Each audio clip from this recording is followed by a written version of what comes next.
मुल्क गिर सतह पर ट्रेड यूनियनों की हड़ताल का आज दूसरा दिन रहा। मुल्क के मुख्तलिफ हिस्सों में हड़ताल का मिला जुला असर देखने में आया। ट्रेड यूनियन की हड़ताल को किसान तंजीमों की खासी हिमायत हासिल रही। हड़ताल के पेश नजर कई मुकामात पर सिक्योरिटी के पुख्ता बंदोबस्त किए गए थे।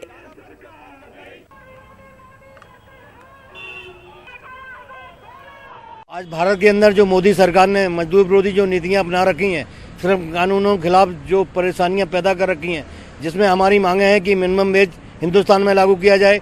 जो भी कोई फैक्ट्री ओनर्स, कोई पूंजीवाद हमको मजदूरों को हमारा पूरा वेतन नहीं देता है। 12-12 घंटे हमको काम कराया जाता है और उसके बाद भी हमको पूरी तनख्वाह नहीं दी जाती है तथा पीएफ के नाम पर हमको लूटा जा रहा है, ईएसआई के नाम पे हमको लूटा जा रहा है।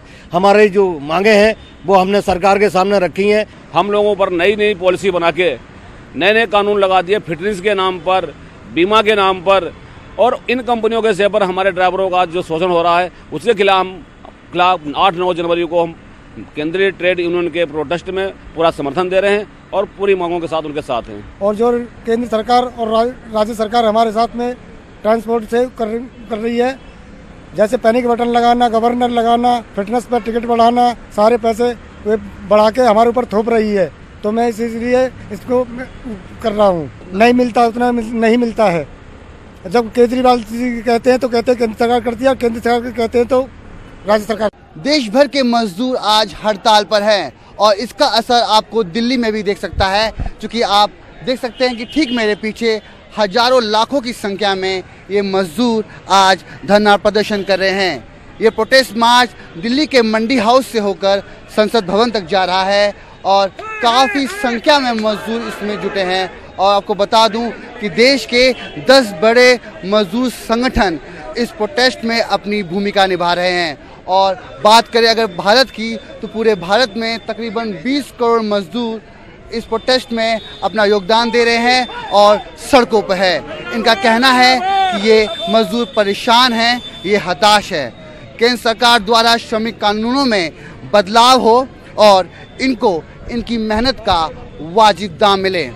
इसीलिए मजदूर आज सड़कों पर निकले हैं और ये आवाज़ बुलंद कर रहे हैं कि केंद्र सरकार इनकी तरफ भी कोई मरहम लगाए और इनसे बात करे, क्योंकि ये वो तबका है जिसको हमेशा अनदेखा कर दिया जाता है।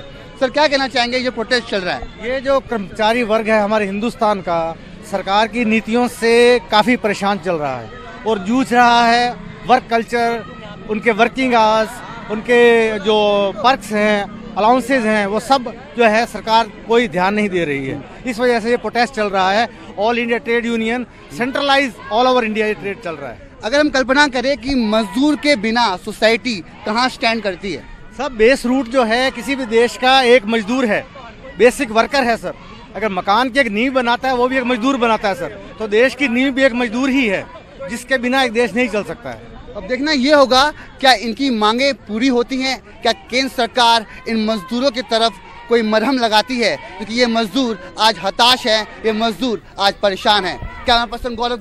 वहीं दिल्ली से जुमला 2010 आजमीन हज पर रवाना होने वाले हैं। दिल्ली सेक्रेटरीट में कुरानदाजी का काम मुकम्मल कर लिया गया। कुरानदाजी 1813 अफराद के लिए अंजाम दी गई। दिल्ली हज कमेटी में 6222 फॉर्म आए थे। दिल्ली से 4 बच्चे भी इस बार हज के लिए जाएंगे। पहली बार दिल्ली से 12 खवातीन बगैर किसी महरम के हज के सफर पर रवाना होंगी। देखिए, हम तो कोशिश करते ही हैं और दिल्ली सरकार तो इस पे पूरी तरीके से कोशिश करती है कि इनसे अपना कोटा बढ़ाने की भी बात करती है, लेकिन वो जितना कोटा उनके पास आता है शायद उस हिसाब से डिवाइड करते हैं।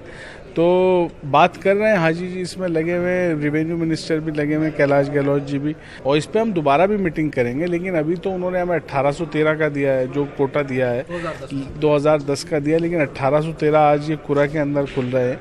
लेकिन इसके लिए हम उनसे रेगुलर राब्ता कायम कर रहे हैं और कोशिश करके इंशाल्लाह इसे बढ़वाएंगे। पसमानदा तबकात के लिए समाजी और तालीमी खिदमात अंजाम देने वाली मेरठ के मुस्लिम अफराद की तंजीम सैफी संघर्ष समिति ने अपना समाजी फरीजा समझते हुए एक अहम फैसला लिया। उसने ऐसे मजबूर और बेसहारा अफराद की कानूनी और माली मदद करने का फैसला किया जो कि पुलिस या जांच एजेंसीज की ज्यादती का शिकार होकर जेल की सलाखों के पीछे पहुंच जाते हैं और इनके पास अपनी बेगुनाही साबित करने का जरिया तक नहीं होता। इसके साथ ही बगैर तफरीक मजहब व मिल्लत संघर्ष समिति ने ऐसे अफराद की भी मदद करने के लिए पेशरफ्त की जो कि सजा की मियाद पूरी करने के बावजूद जमानत के वसाइल दस्तयाब न होने से जेलों में ही अपनी जिंदगी बसर करने पर मजबूर हैं।